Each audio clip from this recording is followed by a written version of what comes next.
السلام علیکم ورحمۃ اللہ وبرکاتہ۔ کیا مسجد کی کمیٹی جب چاہے امام صاحب کو مسجد سے نکال سکتی ہے، یا اس کے بھی کچھ اصول اور ضابطے ہوتے ہیں؟ اگر آپ امام ہیں،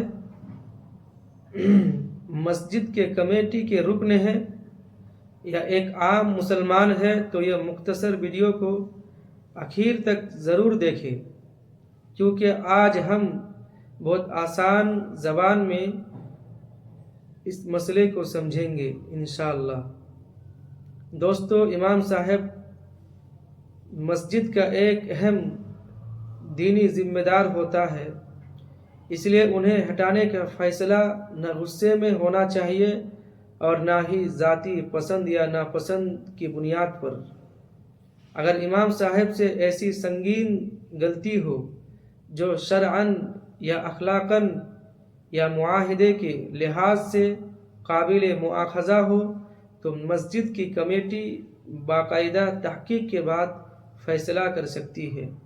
مثال کے طور پر، اگر امام صاحب عقیدے یا دین کی بنیادی مسائل میں کھلی گمراہی پھیلائے، اگر ان سے مسلسل بد اخلاقی یا لوگوں کے حقوق کی پامالی ثابت ہو، اگر وہ اپنی ذمہ داریاں بار بار بغیر عذر کے ادا نہ کرے، یا اگر وہ مسجد کے طے شدہ اصول اور معاہدے کی بار بار خلاف ورزی کرے، لیکن صرف اختلاف رائے، ذاتی ناراضی یا کسی کی شکایت سن کر فوراً امام صاحب کو ہٹا دینا درست طریقہ نہیں۔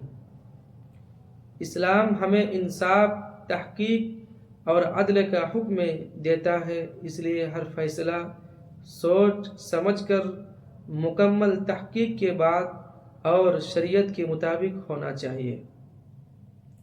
اللہ تبارک و تعالی ہمیں انصاف کرنے، علماء اور ائمہ کا احترام کرنے اور مساجد میں اتحاد و محبت قائم رکھنے کی توفیق عطا فرمائے۔ اگر آپ کو یہ معلومات اچھی لگی تو ویڈیو کو لائک کریں اور دوسروں تک ضرور شیئر کریں، اور ایسے ہی آسان دینی موضوعات کے لیے ہمارے چینل کو سبسکرائب کرنا نہ بھولیں۔ السلام علیکم ورحمۃ اللہ وبرکاتہ۔